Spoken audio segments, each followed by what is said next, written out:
Supreme court में जो समाअत है जो कि अल्दिवा केस की, अब ये सेक्रेटरी दिफा से 2 घंटे में तहरीरी रिपोर्ट भी तलब की गई है, लेकिन रिमार्क्स जो आए हैं वो बड़े अहम हैं और जस्टिस मुनीब अख्तर ने कहा कि जो ज़बानी ब्रीफिंग देना चाहते हैं वो लिख कर दे दें। जमील फारूकी हमारे साथ। जमील, अभी जो थोड़ी ही देर पहले कुछ रिमार्क्स आए जब समाअत ख़त्म हो रही थी, उस वक्त चीफ जस्टिस ने कहा कि जिस तरीके से इब्हाम पैदा करने की कोशिश की जा रही है, जहाँ तक सिक्योरिटी की बात है तो जो फोर्सेस हैं बॉर्डर पर वो तो नहीं आएंगी, जाहिर है आप दीगर जो बहरी अफवाज हैं, जो फ़ज़ाई अफवाज हैं, उनसे भी मदद ली जा सकती है सिक्योरिटी का मामला हल करने के लिए।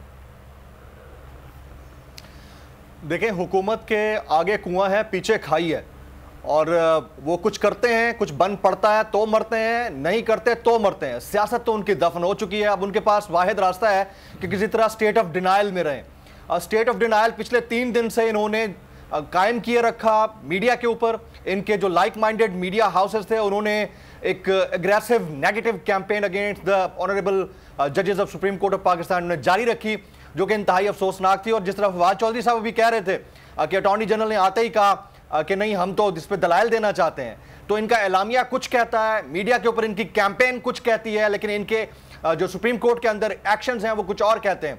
और फिर जो बहाना बनाया गया सेक्रेटरी दिफा की जानिब से, और मुसलसल इलेक्शन कमीशन ने उसको कोर्ट करके कहा कि हमारी जो अफवाज हैं, पैरामिलिट्री फोर्सेज हैं, मसरूफ हैं, दहशतगर्दी के खिलाफ बरसरे पेकार हैं, इसलिए नहीं हो सकते इंतखाबात। तो क्लियर कट कहा गया, ठीक है, दुनिया में कहीं भी ऐसा नहीं होता कि आपको इंतखाबात कराना हो और जितनी बड़ी दहशतगर्दी हो। आप अमेरिकन इंतखाबात देख लें, प्रेसिडेंशियल, वहां पर कितना कॉम्बैट किया गया अफगानिस्तान और इराक के मामले के ऊपर, लेकिन वहां पर कभी पोस्टपोन नहीं हुए।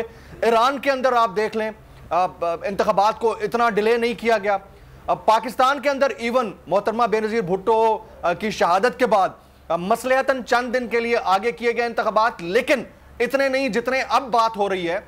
तो कॉन्स्टिट्यूशन कहीं नहीं कहता कि आपका जो निगरां सेटअप है वो 90 दिन से आगे कहीं काम करे, लेकिन आप इनकी इंटेंट के अंदर नेगेटिविटी चेक कीजिए कि पाकिस्तान के सरकारी टीवी के ऊपर निगरां वजीर आला को केयर टेकर सीएम की बजाय वजीर आला पंजाब लिखा जाता है।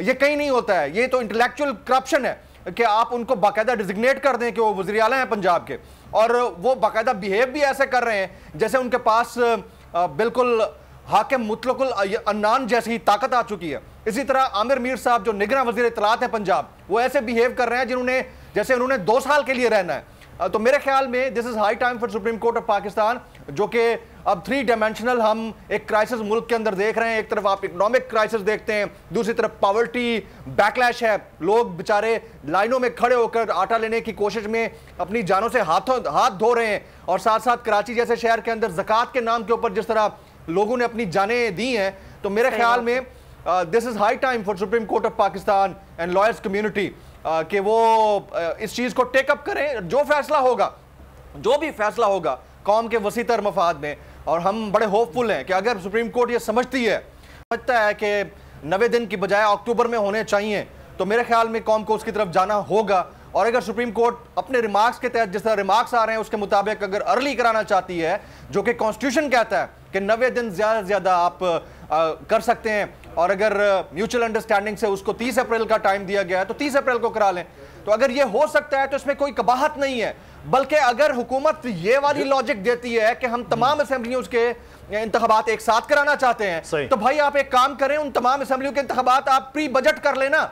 मुल्क में तो वैसे एक कॉन्स्टिट्यूशनल क्राइसिस है, आप बजट से पहले इंतखाबात करा लें ताकि आप इकोनॉमिक क्राइसिस से भी बच जाएं, आप कॉन्स्टिट्यूशनल क्राइसिस से भी बच जाएं, आप पॉलिटिकल क्राइसिस से भी बच जाएं, और लोगों का जो मिसट्रस्ट है गवर्नमेंट के ऊपर वो भी खत्म हो जाए। बिल्कुल सही है। अगर आपको वीडियो पसंद आई है तो लाइक पर क्लिक करें। तो नजर आ रहा है सामने लिखा हुआ है जुल्म मिटने के लिए 2 चीजों से मिटेगा भाई। एक, अदल की कुर्सी पे जो लोग बैठते हैं ना, वो अदल के हिसाब से फैसले करने लगे। दूसरा, कौम निकल खड़ी उस जुल्म के खिलाफ, तो जुल्म खत्म हो जाएगा। या इन दोनों में से कोई एक चीज हो जाए या दोनों हो जाए। अगर 420 का मुकदमा था, उस वक्त अदलिया में जो लोग बैठे हुए केस देख रहे थे वो पूछते ना, यार चीट हुआ कौन है? जब उनको दिखता कोई चीट नहीं हुआ, केस खत्म कर देते। तो जालिम जुल्म कर ही नहीं पाता। 9 जजेस ने नोट बिफोर किया मेरे केस को, यार 1.5 साल चला। शख्सी जमानत का केस, सेम केस इस्लामाबाद में कर दिया। एक ही इल्जाम पे 2 केस हो नहीं सकते भाई। मतलब 60 दिन का वक्त होता है, 102 दिन के बाद मैं जीत गया, केस बरी हो गया, 102 दिन के बाद अपील फाइल की, एक्सेप्ट कर ली। नहीं करते ना एक्सेप्ट, खत्म हो जाता ना जुल्म यार। भरी अदालत में मुझे बरी कर दिया, फिर पता नहीं क्या हुआ 2.5 घंटे बाद का नोट बिफोर, मैं नहीं सुनता ये केस, खड़े रहते अपने फैसले पे, मिट जाता जुल्म। अल्लाह ताला ने बिठाया इस कुर्सी, इन कुर्सियों पे इनको यार, ये अल्लाह ताला की तरफ से फैसले करने हैं।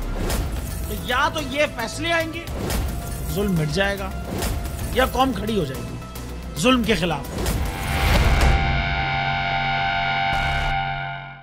रहमत का महीना आ गया है, बख्शिश का सफीना आ गया, होगी मुलाकात उलमाए दीन से, जो देंगे इत्तेहादे बैनुल मसालिकीन का दर्स, जिक्र होगा अंबियाए कराम का। रमजान की स्पेशल ट्रांसमिशन रमजान में।